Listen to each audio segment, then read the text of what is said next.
My ex-husband returned after destroying our marriage. I was scraping burnt rice off the bottom of a cheap saucepan when my phone buzzed on the counter. It was past midnight, and I had spent the evening organizing my tiny apartment, something I did whenever my thoughts tried to drown me. I wiped my hands on a towel, glanced at the screen, and for a moment, I genuinely thought I was hallucinating. "You asleep?" From him. The man who walked out of our marriage like it was a pair of shoes that didn't fit. The man who left me for his coworker and flaunted her all over Instagram while I sat on the floor packing our life into cardboard boxes. I stared at the message until my vision blurred. Then another one came through.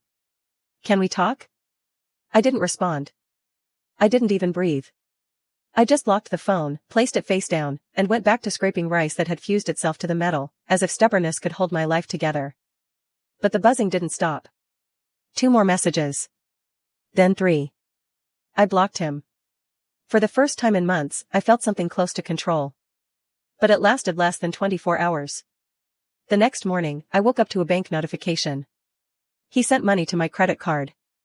Not a lot, just enough that it wasn't an accident. In the transaction memo, he wrote, "Please unblock me." Another transfer an hour later. "We need to talk." By noon, I had received 4 transfers, each one with a miniature plea carved into the comments section like a message in a bottle thrown into rough water. I didn't unblock him. But that night, I got a text from an unknown number. "I'm outside. Please." I froze. For a long time, I just stood there, staring at the door like it might explode. He used to have this way of entering my space, my mind, my life, like a draft under a closed window. You don't notice it at first, but suddenly the entire room feels cold. I didn't open the door. Hours later, when I finally walked to the peephole out of morbid curiosity, he was gone. I thought that was the end of it. I hoped. But the real storm began 3 days later. He showed up at my new place while I wasn't home. My neighbor texted me. "There's a man sitting on your stairs. Says he's your husband." He wasn't my husband anymore.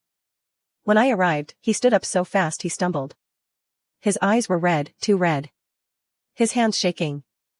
Before I could even speak, he dropped to his knees on the concrete landing, right there in front of my door. And as pathetic as it sounds, the loudest thing in that moment was not his sobbing, it was the silence inside me. I didn't feel anger. I didn't feel pity.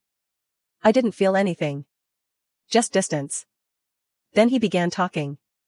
Not talking, rambling. "I made a mistake," he said. "She's a nightmare, she ruined my life. I can't sleep, I can't eat, she did something to me, I swear." He looked up at me with this frantic desperation. "She bewitched me. I don't know how. I don't know what I was thinking. I've been at a spiritual retreat for weeks. They told me to come back to you. They said you're my destiny." Destiny. The word hit me like a slap. That same word he used years ago when he slipped a ring on my finger. I opened the door behind me just so I could step inside and put space between us. He tried to follow. I told him not to. Not loudly. Just firmly. The worst part? He listened. He stayed on his knees in the hallway, shoulders trembling. I didn't invite him in. I didn't touch him. I didn't give him anything to interpret as hope.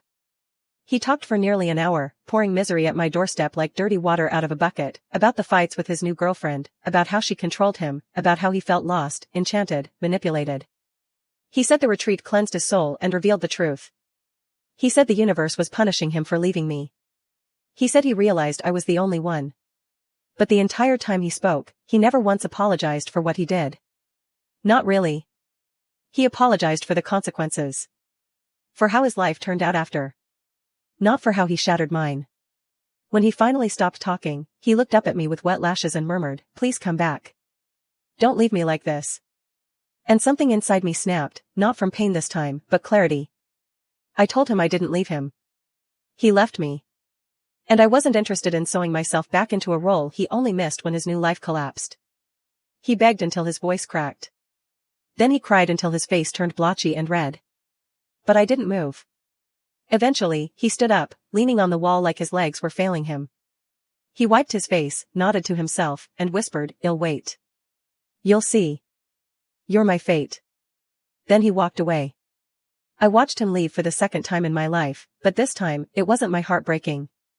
It was his illusion. And maybe that's the most poetic justice I'll ever get. He thought losing me was a mistake he could reverse. But the truth is simple. A person who throws you away doesn't get to decide when you're worth holding again. Not now. Not ever. And that night, for the first time since my marriage collapsed, I slept with the lights off, the windows open, and the space beside me blissfully empty.